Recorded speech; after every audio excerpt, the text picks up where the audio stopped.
Bismillahirrahmanirrahim.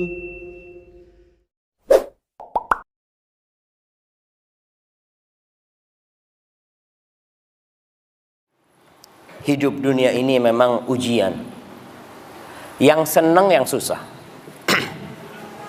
Kemarin ada yang bertanya kepada anak, dia mengatakan, Ustaz, anak mau tanya Ustaz, bagaimana orang yang ketika hidup di dunia ini dikasih penyakit sama Allah menaun, bertahun-tahun sakitnya. Dia yang sakit, kadangkala anaknya, kadangkala orang tuanya, sehingga membuat orang lain repot. Lalu anak ingatkan dia.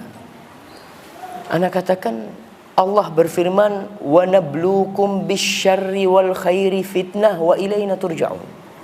Dan kami menguji kalian dengan kebaikan dan keburukan. Dan kepada kami kalian akan dikembalikan.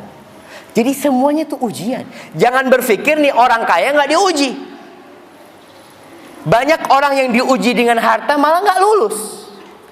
Yang diuji dengan kesusahan dekat sama Allah Subhanahu wa ta'ala. Itu biasanya secara umum. Orang kalau dikasih harta lama-lama tadi nggak ke masjid, lupa. Yang awalnya kepingin ke masjid, tapi ketika dikasih penyakit, subhanallah, tidak pernah lidahnya itu berhenti mengatakan, ya Allah, astagfirullah, subhanallah, nggak pernah berhenti. Kenapa? Karena dia tahu, ya aku akan meninggal. Orang yang punya masa depan, kematian, insya Allah dia akan sabar menghadapi segalanya. Karena dia tahu dengan kematian semuanya selesai. Akhirnya anak bacakan sabda Rasul sallallahu alaihi wasallam berkaitan dengan tidak sesuai dengan yang kita harapkan. Dalam hadis riwayat Hakim, dan hadis ini sahih, Rasul sallallahu alaihi wasallam mengatakan, "Ightanim khamsan qabla khamsin."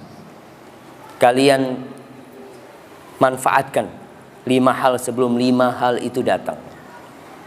Syababaka qabla haramik. Masa mudamu sebelum engkau tua. Yang muda nih, antum lihat yang tua-tua. Banyak yang tua-tua menyesal. Ya Allah, kenapa dulu aku nggak ke masjid? Maka yang muda-muda sebelum penyesalan itu tiba, manfaatkan sekarang. Wasihataka qabla saqamik. Sehatmu sebelum kau sakit. Ada orang ketika sehat nggak pernah ke masjid. Ketika sakit, subhanallah, ini orang kecelakaan ya.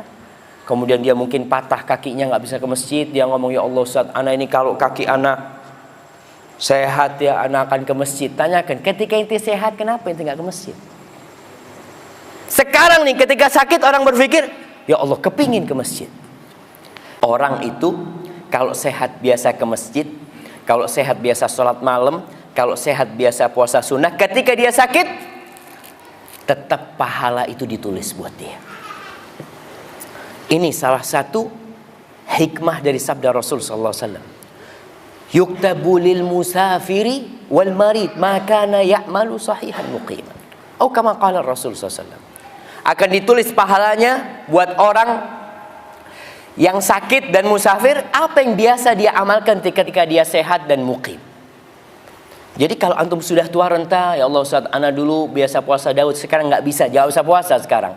Pahala puasa Daud tetap dicatat sama malaikat. Kemudian wa ghinaka qabla fakri. Masa kayamu sebelum kau miskin. Banyak orang ketika kaya nggak sedekah, ketika miskin, ya Allah kepingin sedekah anak kata dia. Katanya kalau sedekah 1 bisa diganti 10 sampai 700. Ente ketika fulusnya banyak kemana ente? Wa faraghaka qabla syughlik. Dan masa luangmu sebelum sibuk. Kita ini kalau masa luang kadang-kala masya Allah tidur-tiduran, istirahat. Ingat, orang tidur itu seperti mati. Penduduk surga itu nggak tidur, nggak tidur. Penghuni gua Kahfi, Ashabul Kahfi, berapa tahun tidur? 309 tahun. Bangun ditanya, ini berapa lama tidur? Ya, mungkin setengah hari atau 1 hari. Subhanallah. Bayangkan jemaah, 309 tahun tidur seperti setengah hari atau 1 hari. Maka masa luangmu gunakan untuk yang bermanfaat. Wa hayataka qabla mautik, dan hidupmu sebelum kematianmu. Hadza wallahu a'lam bissawab.